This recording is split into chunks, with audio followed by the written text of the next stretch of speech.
Bonsoir à tous et bienvenue dans cette édition au sommaire de l'actualité. Élan de solidarité et distribution de cadeaux aux jeunes orphelins de Mouloud, un hommage aux enfants sans famille, aux personnes vulnérables et aux récitants du Coran à travers un geste de générosité et de partage. Gaza sous les bombes, le secrétaire général de l'ONU condamne avec fermeté les attaques ayant fait des centaines de morts et appelle à une réaction internationale. Le comité pour le développement de Mouloud a organisé hier une cérémonie de distribution de cadeaux. L'événement a bénéficié à 12 lauréats du concours de récitation coranique ainsi qu'à quelques 204 enfants orphelins et 62 personnes à besoins spéciaux dans la sous-préfecture de Mouloud située dans la ville de Dikil. Cette initiative, donc organisée pour la 7e année consécutive, s'est déroulée en présence de plusieurs hautes autorités du pays, parmi elles le ministre de l'Environnement et du Développement durable, Mohamed Abdelkader Moussa Halem, le ministre de la Santé, Dr Ahmed Rabla Abdileh, le ministre délégué à la décentralisation, Qasem Haroun Ali, ainsi que le secrétaire d'État chargé des sports.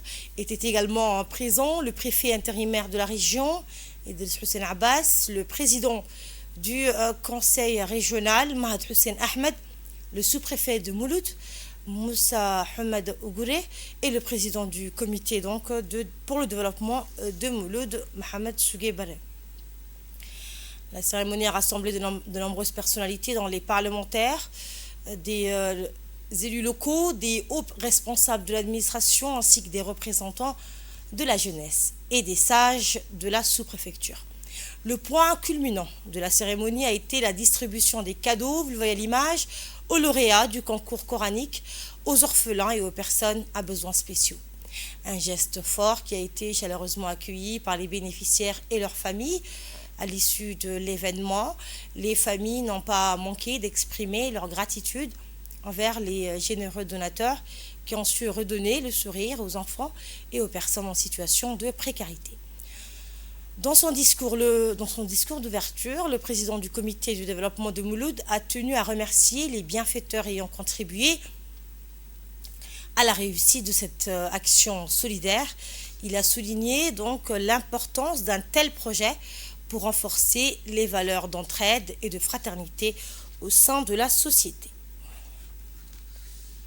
Poursuivons dans cet élan. Le ministre délégué à la décentralisation, Qasem Haroun Ali, a mis en avant l'importance de la solidarité et du partage, valeurs fondamentales de la société djiboutienne. Nous l'écoutons.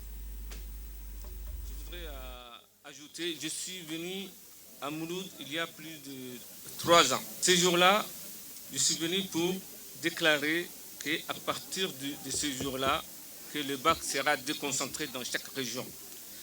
Et ce qui est resté dans l'annale de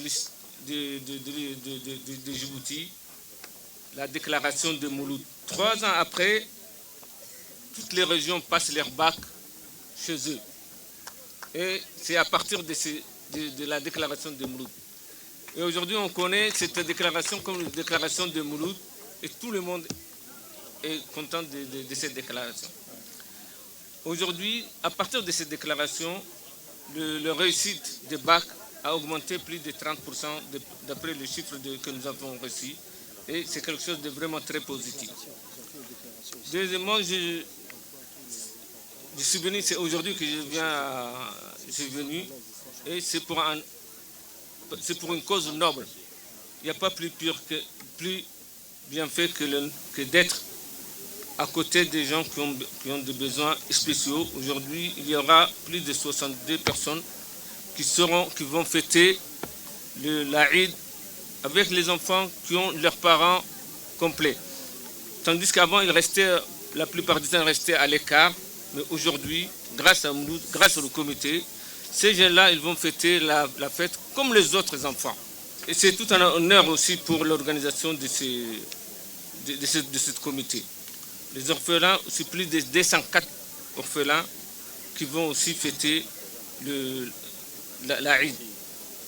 Donc ce n'est pas d'argent qui ont été collectés d'ailleurs, mais ce sont des gens qui ont participé, ce sont des gens de Mouloud qui ont participé à ce que ces enfants aussi fassent la fête avec eux. Et c'est un honneur aussi pour le comité et pour la population de Mouloud de prendre ce genre d'initiative. Et je préférais que les autres régions, Dikil, Ali Sabih, Obok, Tajoura et Arta, prennent l'exemple de ce comité pour qu'ils fassent aussi des gestes pour leurs gens qui ont des besoins spéciaux et pour leurs enfants orphelins. Et je souhaite aussi que cette organisation, cette communauté, si accompagnée en tant que ministre des régions, ce genre d'initiative, et je suis prêt à vous accompagner pour la prochaine initiative et je serai près de vous. Autre information, la semaine de la lecture dans les établissements scolaires de Tadjoura, comme partout ailleurs dans le pays.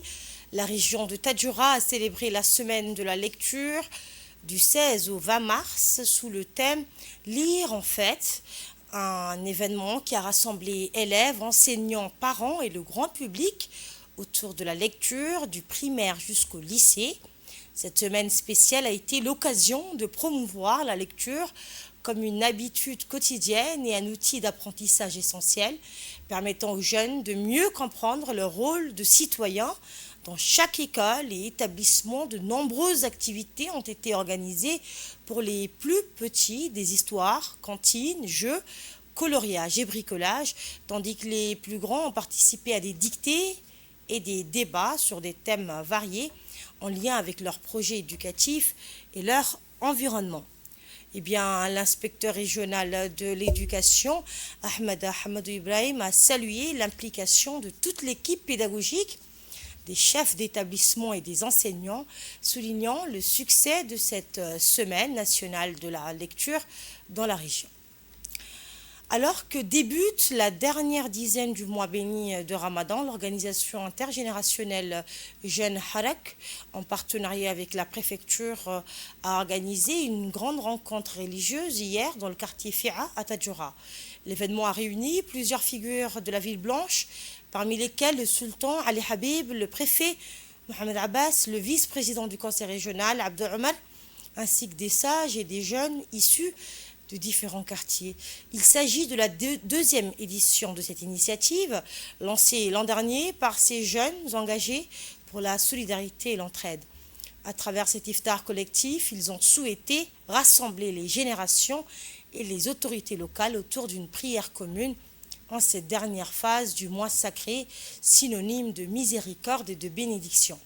À cette occasion, ils ont formulé une prière demandant à Dieu d'accepter leurs bonnes œuvres en ce mois béni et de leur accorder patience et énergie pour se consacrer pleinement à son adoration durant ces 10 derniers jours du Ramadan. À Obok, la spiritualité était à l'honneur, donc hier, avec la phase finale du concours de récitation du Saint-Coran, une compétition organisée dans le cadre des activités culturelles et religieuses du Ramadan par le ministère de la Jeunesse et de la Culture, en partenariat avec le ministère des Affaires musulmanes et des Biawaf. Ils étaient plus de 25 finalistes sélectionnés à l'issue de plusieurs étapes éliminatoires, à rivaliser de talent et de dévotion au Centre de développement communautaire d'Obok. Une véritable démonstration de maîtrise et de ferveur, saluée par un jury composé de spécialistes en récitation coranique.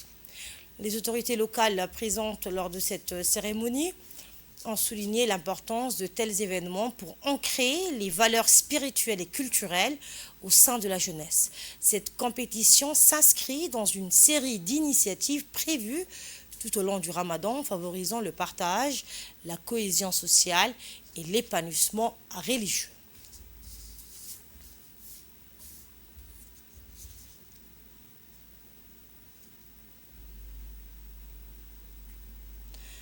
Obok toujours, mais cette fois sur un tout autre registre, la ville a récemment vibré au rythme d'un concours de jonglage spectaculaire organisé par la sous-préfecture, par la sous-direction du secrétariat d'État chargé des sports. Un événement qui a su attirer un large public et révéler de jeunes talents passionnés. Dès les premières minutes, le complexe sportif de boxe s'est transformé en un véritable arène où les participants ont rivalisé d'agilité et de créativité. Balle au pied, massue en main, les jongleurs ont enchaîné des figures impressionnantes sous les acclamations du public. À l'issue de cette compétition, les 3 meilleurs jongleurs ont été récompensés par les officiels. Une reconnaissance donc bien méritée pour ces jeunes qui, au-delà de la performance, ont su incarner les valeurs du sport. Discipline, persévérance et esprit de camaraderie. Au-delà du spectacle, ce concours a été donc une occasion unique de renforcer les liens communautaires et de promouvoir le dépassement de soi, une belle initiative qui témoigne de l'engagement des autorités à encourager la jeunesse à travers des activités sportives et culturelles.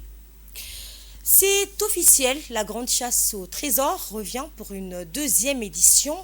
Un défi hors du commun attend les jeunes de 16 à 20 ans, prêts à se lancer dans une quête semée d'énigmes et d'épreuves en pleine nature. Eh bien, les règles sont simples mais exigeantes. Les équipes composées de 5 membres, 3 garçons et 2 filles, devront donc unir leurs forces pour résoudre les énigmes et franchir à chaque étape du parcours. À la clé, un grand prix réservé aux meilleurs stratèges, ceux qui sauront conjuguer rapidité, intelligence et cohésion. Alors, comment participer? Les inscriptions sont désormais ouvertes. Les candidats ont jusqu'au mardi 25 mars pour déposer leur dossier à la direction des régions ou s'inscrire directement en ligne sur le site du secrétariat d'État chargé des sports. Une opportunité donc unique pour tous ceux qui rêvent d'action et de mystère. Un événement pour et par la jeunesse, organisé bien sûr sous l'égide du secrétariat d'État chargé des sports. Les forces de l'ordre frappent un grand coup contre la contrebande à Lissabillé dans le cadre du renforcement de la lutte contre la contrebande. La brigade des douanes d'Ali Sabié, en collaboration avec la police et l'armée BIAS, a intercepté une importante cargaison de produits illicites aux abords de la ville. Lors de cette opération, les forces de l'ordre ont saisi 20 sachets de cannabis ainsi que 150 paquets de produits cosmétiques de blanchissement de la peau que les contrebandiers tentaient d'acheminer vers la capitale. Cette nouvelle saisie illustre l'efficacité de la coopération entre les différents corps de sécurité. Dans l'actualité hors de nos frontières, à présent, je vous le disais en titre, le secrétaire général de l'ONU, Antonio Guterres, s'est dit indigné par les récentes attaques israéliennes à Gaza qui ont fait des centaines de morts, dont un membre du personnel de l'ONU. Il a appelé à un retour immédiat au cessez-le-feu, à l'acheminement sans entrave de l'aide humanitaire et à la libération des otages restants. Guterres a également rappelé qu'aucune solution militaire ne pouvait mettre fin à ce conflit et que l'escalade ne ferait qu'aggraver la situation. L'Allemagne, la France et le Royaume-Uni ont appelé à un retour immédiat au cessez-le-feu à Gaza, dénonçant les lourdes pertes civiles depuis la reprise des frappes israéliennes. La défense civile de Gaza a signalé la mort de 5 mineurs dans une nouvelle frappe, portant le bilan à 520 victimes depuis mardi. Ce regain de violence met fin à la trêve instaurée le 19 janvier après plus de 17 mois de guerre. L'ONU a instauré la première journée mondiale des glaciers pour sensibiliser à leur disparition rapide, un signe alarmant du changement climatique essentiel pour l'eau potable, la régulation du niveau des mers et la biodiversité. Ces réservoirs naturels sont de plus en plus menacés. Selon l'UNESCO, près de la moitié des glaciers pourraient disparaître d'ici 2100 si les émissions de gaz à effet de serre ne sont pas drastiquement réduites. Et c'est ainsi que se referme cette édition. Merci de votre fidélité. Restez avec nous pour la suite de nos programmes et très belle soirée à tous.